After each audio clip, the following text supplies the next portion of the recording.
we think that he recognized me based on a, kind of look on his face. But I also had a cold. I was kind of sick and they didn't really want me hanging around the doctor's office. And I remember asking his doctor, is he always going to have to be on oxygen? And she said, let's see if he lives through the night. Welcome to Real Siblings, It Ain't Easy, a real estate podcast with the goal to educate, inform, and save their listeners time as they navigate the market and properties in their neighborhoods. Get ready to join real-life siblings and professional real estate advisors, Donna Reed and Eric Seemann, as they discuss how it may be simple, but it ain't always easy. Every time I think about the places I have known, I realize that times have changed. So I'll do what I can to make this house into a home. Yeah, yeah. Oh. Hi, everyone, and welcome to Real Siblings, It Ain't Easy, a real estate podcast that is altogether unique, unconventional, and seriously, it just ain't typical. I'm Eric, she's Donna, and we are the Real Siblings. We are both professional realtors with Keller Williams, and our lives have both been impacted and affected by cancer, which is our topic today. This podcast blends lifestyle together with real estate as we work to communicate, educate, connect, and entertain our listeners. While the topics vary, conversations go many directions, we endeavor to provide our listeners with insights into the industry, better equipping them for their next real estate transaction. And while I said blending lifestyle and real estate, because of the month that we're in, Donna? We're gonna be pretty much lifestyle this time around. Although right away I start thinking about things that happened with mom. So anybody that's watching this it's gonna be super clear that we're talking about breast cancer based on the image behind me. However, we're recording this a little bit early and I am wearing as close as I could get to teal. So the pink tends to be for October breast cancer awareness and the teal, September ovarian cancer. And actually Eric's wearing a pink shirt, but frankly, you're not going to be able to tell that. It's lost in my purple background, which is the color used to represent pancreatic cancer. And we have had family and friends affected by all three. All of the above. And I don't know that anybody who would listen to this hasn't been affected one way or another, right? So for me, the ovarian cancer piece was the first piece. And that was mom, right? Except that also her mom. So you had mentioned our maternal grandmother. Yes. Our paternal grandfather, our father, and our mother all have passed as a result of one form of cancer or another, although our father didn't want it on his death certificate. Do you recall that? I think it says complications from something. Pneumonia related to blah. Yeah. Because the man didn't want to die of cancer. Because he didn't want to die of cancer and the non-Hodgkin's lymphoma, which ultimately... Right. In 3.5 months. Yeah, from the time we knew what it was, right? So for us, mom went away with dad on a trip and came back and didn't feel very good. And a tumor had grown inside her so much that it was bulging in her belly in that little short length of time. And that would have been around 1989, because I had just been stationed in Germany. Okay. And I don't think I'd been checked in at my unit for 2 days. Okay. When my commander called me in because Dan, being active duty at the time, and a commander had called saying, we got to talk about emergency leave. And I was still in temporary housing, had only checked in with my unit, and am being told, hey, you may need to go back stateside. In my brain, I always think it's 1990 because she lived 5 years, but that was sort of like from diagnosis to, so whatever the dates and times. Right, and treatment and everything else. But yeah, it was very clearly 1989 because I was in Germany, had just gotten there. And how old were you? So in 68, we lost Grandma Torsberg and Grandpa Seemann and several others. That was a year of like 5 deaths. Great grandma died. I was 10. So what were you, 3? I was 3 in 68. And I got to thinking about that as we were talking about this. Honestly, at 3 years old, I would not have had any real memories. And I turned 3 in 68. Yeah. I don't know how debilitating the illness was at that point to know if there was ever, if I even had much engagement with either my grandmother or my grandfather because of caring for, taking care of, where we lived in relation to both of them going on, one in Chicago, one in Eastern Ohio and Bristol. Right. There's no memory of that at all from my standpoint. And the fact that you said we lost great grandma, that was great grandma Seemann, Cora? No, great grandma Torsberg, Grandpa Torsberg's mom that year. Oh, okay. And one of Dad's cousins that like fame maybe out with that year. I don't know. It was a bad year, 1968. And the truth is, even though I was 10, we reach a point in our lives where you don't know what you really remember, or that people told you so often that you think you remember it. Right. So I remember one time at a family reunion, we had that conversation and we asked what your earliest memory was of something. And Jeremy, our brother Dan's eldest, said something about being 4 years old. I don't remember beings about being 4 years old, like to pinpoint something. Now, maybe the fact that he was in 12 or 13 schools made his brain, remember things differently. But we just knew that grandma was sick. And I remember seeing pictures of her in a wig. I remember hearing words about treatment for ovarian cancer. And that's it, And honestly, at 10 years old, you tell me in 1968, were they talking anatomy? You as a young lady, were you? It wasn't even in my radar to think about my own boobs or my own ovaries. We hadn't been through the classes in elementary school or anything like that, which is kind of an interesting topic to move forward to when Mom was sick. So Mom was diagnosed in 89. She died in 95. And this was at the same time that, Gene Wilder and, from Saturday Night Live, Gilda Radner. They were really starting to notice the familial link for cancer. And hers was ovarian cancer. Well, in the years that have gone since, first of all, this, I prophylactically had my ovaries and uterus removed when I was 31 years old, because I went from a risk of 16% to about 85% for ovarian cancer after them learning about the familial link. Right, and because it was both your maternal grandmother and your mom, and then you as the only female child. Yep. And I sometimes make jokes about the fact that might have meant I was going through menopause while I was raising my kids, which may or may not have affected their behavior and my behavior. I don't know. But even that piece of life, then, you were going to be on estrogen for the rest of your life. And then, no, you're not, because we found out that's not right. And then progesterone and all that. Eric, the other thing that we've learned over time, and I want to skip to you as a man in a minute, but my mom was an only daughter and I'm an only daughter. And so, yep, I have mammograms. Yes, I do tests. But every one of our Grandma Torsberg's sisters has had or died of breast cancer or ovarian cancer.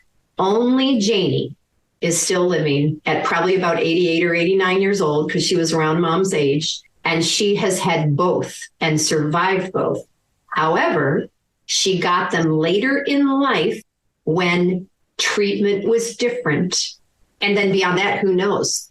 But tell our listeners about you and your personal. Yeah, so it had been our family reunion, and we were in Ruidoso, and I had been in the shower, and I'm just normal taking a shower, and it's like, wow, that feels odd. Wow, that kind of hurts. And I got back, and because I live with a registered nurse and having a conversation and being aware, I ended up going in for my first mammogram. And ultimately, I had what was determined to be normal male breast tissue removed, but it was still a solid lump. Yeah. And so, yeah, all of those, yeah, you don't understand, guys. I tell you what, being a man and trying to get into the machine that they do a mammogram with ain't easy. We can talk about men. It ain't easy. Let me tell you about that. And I'm going, yes, I'm glad they don't check men the same way with a similar device. Yeah, no kidding.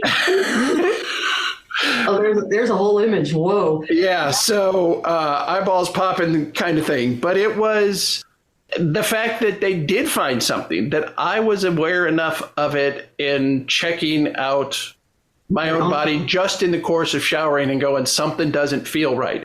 And of course, that goes to the fact that I share those same genetics.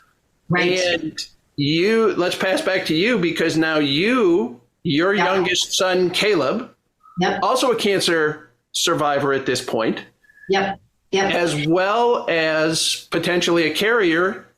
Yeah. He actually told me the other day, and he might not want me to even share this.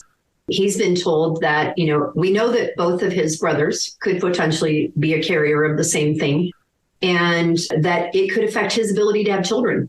And that's first I had heard that. When Caleb, I didn't know that. Literally, this was 2 or 3 days ago. He was sick. We didn't know if he was going to live or die.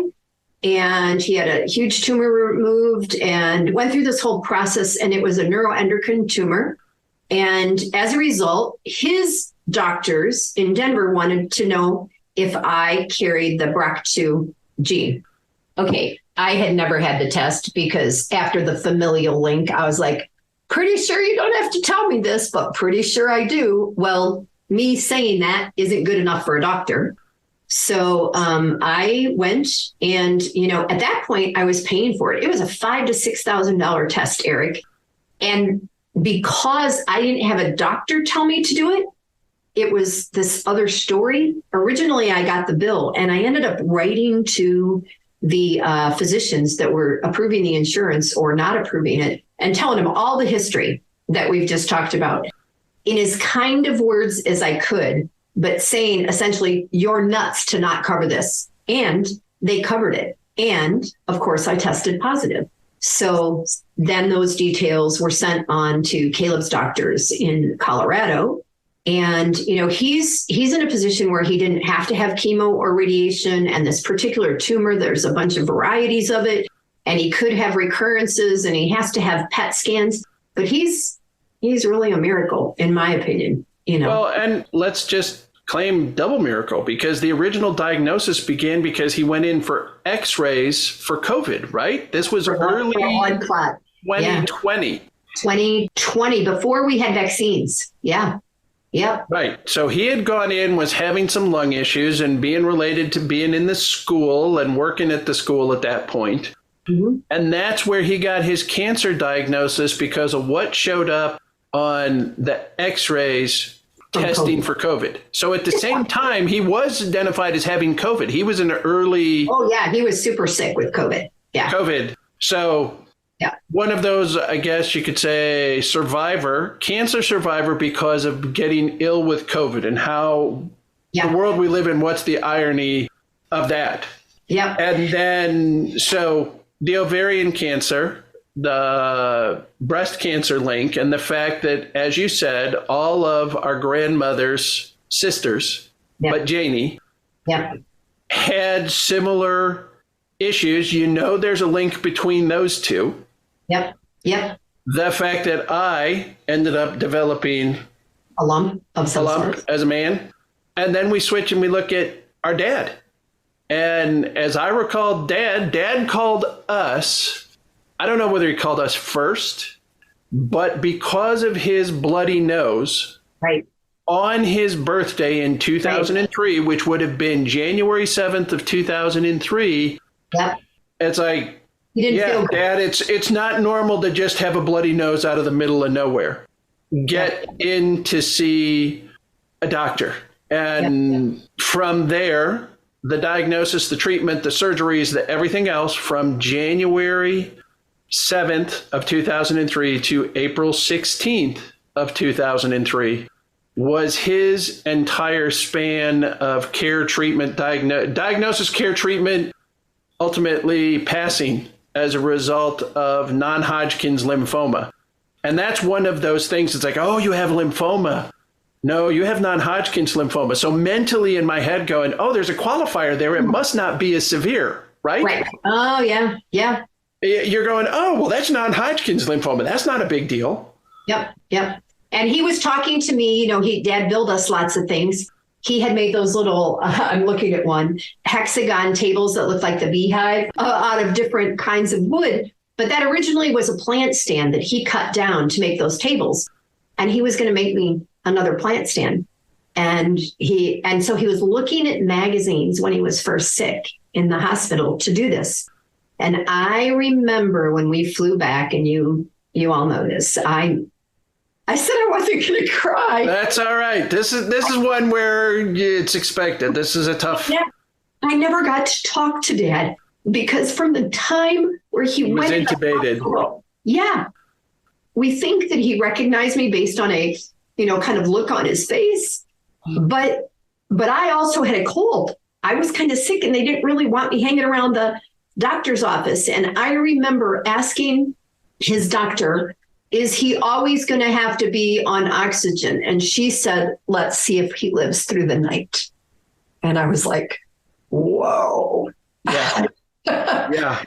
Yeah. It all happened so fast. And as fast as that seemed like it happened, I'm talking one side of my family, our family, the biological side. Yep. But it's been 10 years that I lost my father-in-law.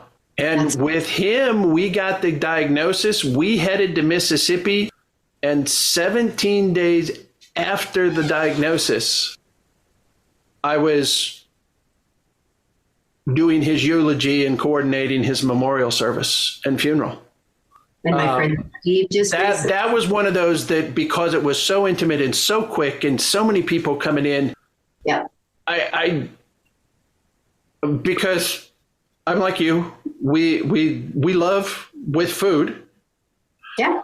And I cooked the last meal he ever had. Chicken, peas, potatoes. And it was after that he got into bed and we never got him back up. Wow.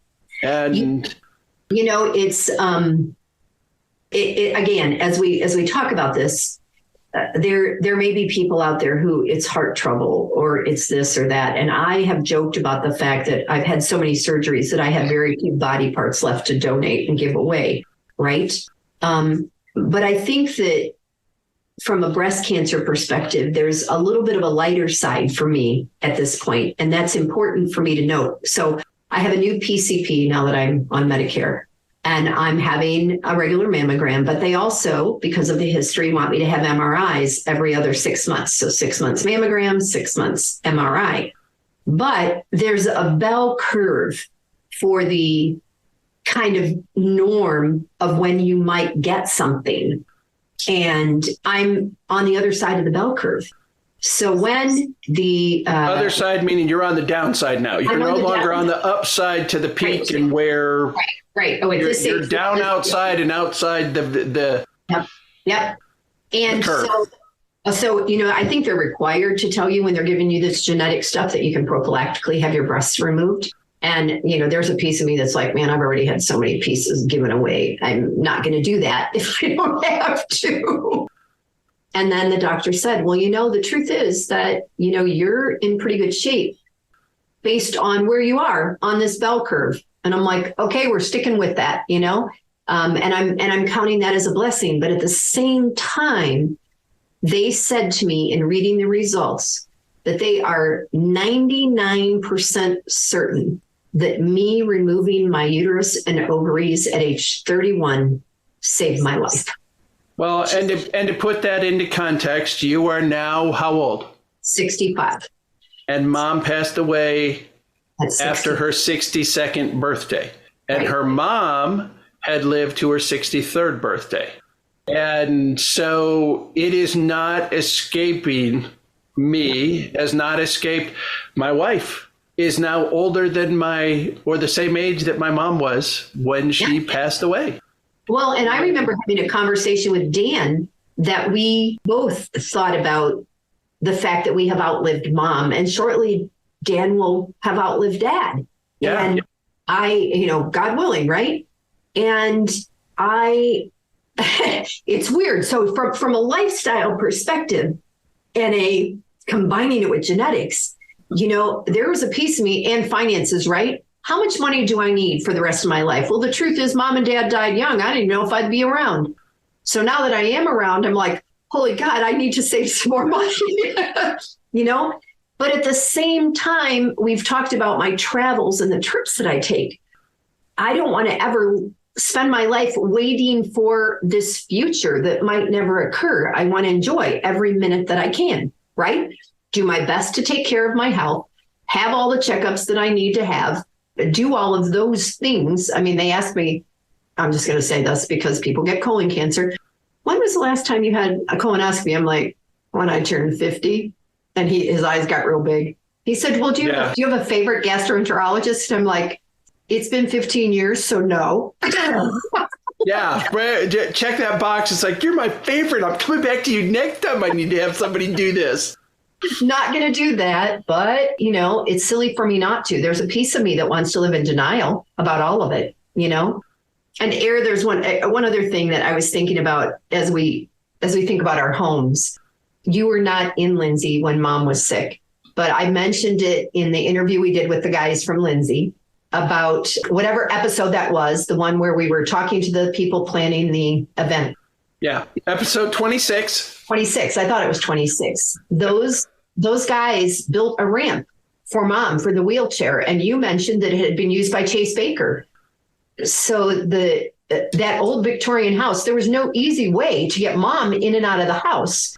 With dad being the only person there. Simultaneously, how lucky that dad was self-employed and could be there for a good portion of the time, because I was working at Kmart at the time. He became her caretaker at many levels. Right. And I know we talked in a previous episode about the encroachment of our garage barn shop onto our neighbor's property.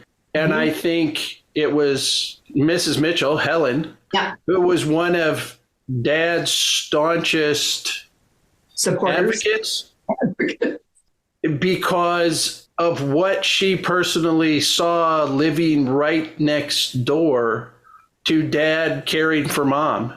Yep. And I think Dad and I had the conversations. He goes, for better or worse.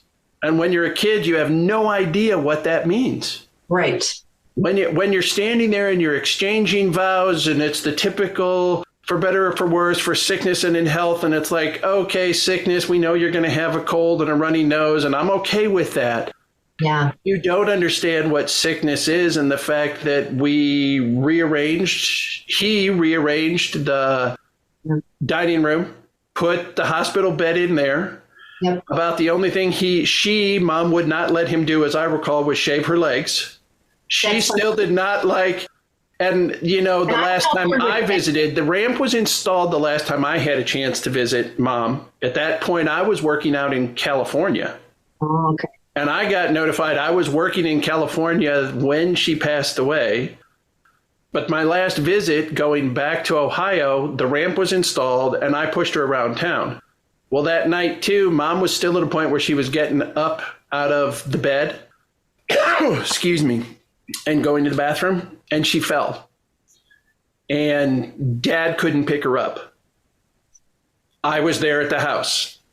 And she was at that area coming right there, the narrow where the two doorways connect and go out to the kitchen. That's where she was on her back.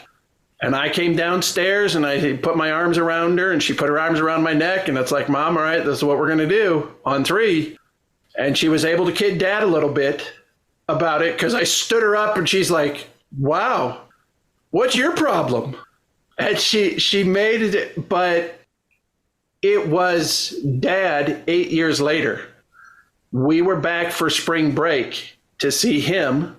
We had gone out east to the hometown. We went to Middlefield. We had gone to Mespo Hill. And we went to the old Atwood house, which is now the Mueller's house. And again, another episode, we talked about what is a generation, 20 years.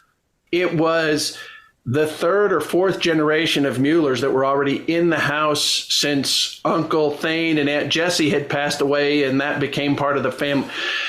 He fell in the parking lot. Oh, wow. And I had to do the same thing with him. And I stood him up and he goes, I remember you doing this with your mother. Was that between January and April? Yes, we went back to spring break, so it was March. It was only weeks. But we had taken that trip and we went back there and he fell in the parking lot at the hotel we were at out in Eastern Ohio. And like I said, I picked him up and he was... Yeah. It reminded him of that night with Mom. And he said, those shoulders have done it for both of us now. Wow. Kind of thing. So, Eric, one other thing that since I was just back in Ohio and I stayed with Ernst and Carolyn, because I was living in Ohio and I was working at Kmart, and I would stop and see Mom either in the morning or the afternoon, coming or going briefly. And again, grateful I was close by, grateful that Dad was there to help take care of her. And then I would sometimes help her in the bath or, something like that. Carolyn sold Mary Kay products at the time. And Carolyn would come to Lindsey while Mom was in the hospital bed. And she would sometimes do Mom's nails or something like that, because Mom always had really pretty nails. She had beautiful hands. I mean, you got a lot of Mom's jewelry. Yeah. But I got the wedding bands. Yeah. And Jeannie still wears Mom's wedding bands because when I remember seeing her hands, and it's like, she slid it on like it was made for her. Yeah, that's awesome. Because she had such small, petite hands. So those pieces we get to carry with us. Yeah. I've got a brother and a sister-in-law. Most recently, my brother-in-law diagnosed with lung cancer. And so now we're starting lung cancer with him, and his next older sister has been 6 years now. Wow. That her diagnosis from squamous cell, which is lung cancer. When Dad had remarried, and with Lonnie and calling her Oma, it's like, well, that's the only Oma we like because of lymphoma and glioblastoma, and it's in so many cancers end with Oma.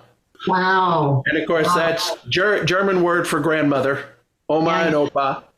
It's those things that, you remember, you hang on to, and good memories, sad memories, poignant memories. I don't know which way, but I guess summing this up as we've been talking about this is that there's not a single one of us, he said, who isn't some way, somehow, some family member themselves aren't dealing with.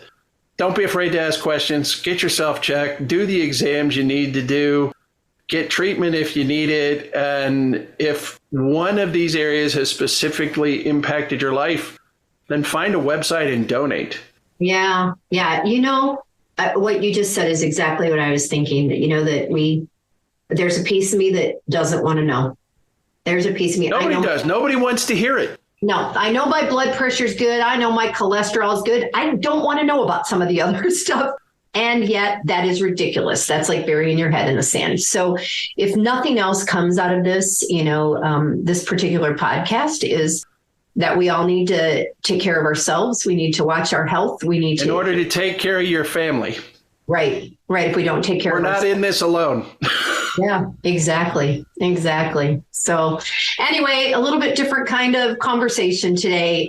I would love to sum this up with our lovely closing about how we've discussed houses and lifestyle and all that kind of thing. But I told Eric I was just going to wing it a little bit more. We have worked over these last 30-ish episodes to bring you a little bit about our life, where we grew up, our homes that we lived in, our family, the lifestyle, and what it's created for us. And clearly this conversation today is a piece of how we live and breathe based on our family history. I hope that maybe somebody's inspired to do a little bit more than they maybe have in the past. Don't ignore it. Don't ignore it. There you go. If you think something might be wrong, that's the first clue, right? Trust your gut, right? We tell our clients the same thing. Yeah, exactly. So that's true. Trust your gut. So with that, we are both realtors with Keller Williams. I am with Keller Williams Southern Arizona in Tucson, Arizona. My name is Donna Reed, and this is my brother, Eric. In case you didn't know that, he is with the Heritage Office of Keller Williams in San Antonio, Texas, and we can help you all over the world. And if you have any questions for us or comments, we would love to hear them. This could be a topic that's near and dear and means something to you. And in the meantime, I'm going to try to end this and see if I do what we're supposed to do. We're real siblings and it ain't easy. And what else am I supposed to say? I'm Donna. And I'm Eric. And we are those real siblings. That was perfect. Every time I think about the places I have known, I realize that times have changed. So I'll do what I can to make this house into a home. Yeah, yeah.